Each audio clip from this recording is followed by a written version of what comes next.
বর্তমান আরও একটি বিষয় আমাদের দেশের মাননীয় প্রধানমন্ত্রী তারেক রহমান সাহেবকে নিয়ে আসলে একটি প্রশংসনীয় কাজ করেছে। এতটাই প্রশংসনীয় কাজ যেটা সবার ক্ষেত্রেই সেটা খুব ভালো একটি দিক, ভালো একটি বিষয়।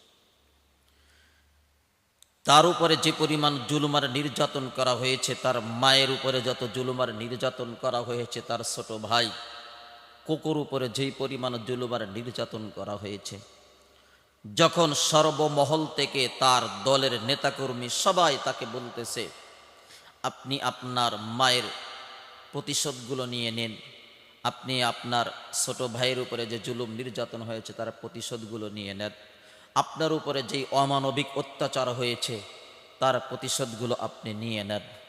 তখন তারেক রহমান সাহেব একটি কথা বলেছে, আজকে যদি আমার মা যদি থাকতো তাহলে আমার মা এই কথাটাই বলতো, না প্রতিশোধ নেওয়া যাবে না।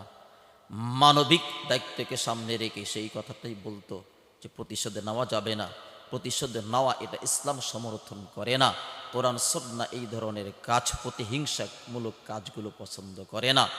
ঠিক তদরূপভাবে তারেক রহমান সাহেব বলেছেন, আমার ছোট ভাই যদি আজকে জীবিত থাকতো আর আমি যদি আমার ছোট ভাইকে জিজ্ঞাসা করতাম, আমার ছোট ভাই এই কথাটাই বলতো, বড় ভাই প্রতিশোধ নেওয়া যাবে না, এই প্রতিহিংসামূলক কাজ করা যাবে না, এটা মানবতার মধ্যে পড়ে না, এটা মানবিক কাজ পড়ে না, কাজের মধ্যে পড়ে না। সেই জন্য এই কথাটা নিঃসন্দেহে একটা প্রশংসনীয়, নিঃসন্দেহে একটি ভালো একটি দিক নির্দেশনা, নিঃসন্দেহে একটি দেশের জন্য, যুবকের জন্য, বিএনপির জন্য, যুব সমাজের জন্য একটি আইডল হয়ে থাকবে।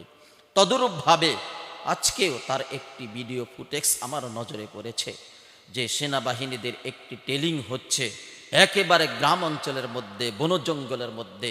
সে সেখানে গিয়ে সরাসরি রণক্ষেত্রে গিয়ে বিষয়গুলো পরিদর্শন করতেছেন। কোনো প্রটোকল নেই, তার সাথে কোনো বডিগার্ড নেই, কোনো কিছু নেই। তাদের কাছে গিয়ে, তাদের সাথে গিয়ে এরকমভাবে খোলামেলা তাদের সাথে কথা বলতেছেন, তাদের সুখ দুঃখের কথা বলতেছেন, তাদের সাথে খাবার খাচ্ছেন, চা খাইতেছেন, চা পান করতেছেন, নাস্তা খাইতেছেন, সব কিছু খাইতেছেন। এটার দ্বারা এই যে তার মধ্যে যে অহংকার নাই, অহমিকা নাই, তাকাব্বুর নাই, কোনো ধরনের এই বিষয়গুলো অবশ্যই বিএনপির জন্য, দেশের জনগণের জন্য, দেশের যুবকের জন্য, যুবকদের জন্য, যুবতীদের জন্য, সবার জন্য এই যে একটি আইডল, এটা অবশ্যই সবার জন্য শিক্ষণীয়। সেই জন্য তার এই সমস্ত কাজকর্মের কারণেই মূলত সৌদি প্রিন্স, সৌদি বাদশাহ সালমান তাকে এরকমভাবে সৌদিতে তাকে রাষ্ট্রীয়ভাবে সফরের জন্য এরকমভাবে তাকে দাওয়াত করেছে। এবং সৌদি গভর্নমেন্ট এরকম মোহাম্মদ বিন সালমান বাংলাদেশে আসার জন্য সে নিজের থেকে সেরকমভাবে উদারতা আহ্বান জানিয়েছেন, আমিও বাংলাদেশে সফর করব। তবে স্মরণ রাখবেন, আমার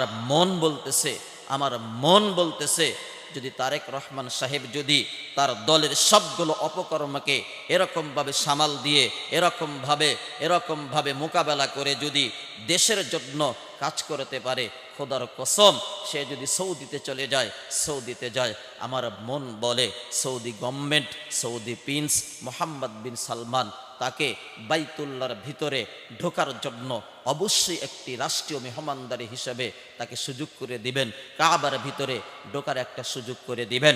এই যে মানবিক কাজগুলো, মানবতার কাজ করার জন্য এর একটা উদারত একটা যে দিক নির্দেশনা মাইল ফলক হিসাবে সামনের দিকে অগ্রসর হচ্ছে, এটা বিএনপির জন্য, তারেক রহমান সাহেবের জন্য, বাংলাদেশের জন্য, জনগণের জন্য অনেক বড় একটি মাইল ফলক।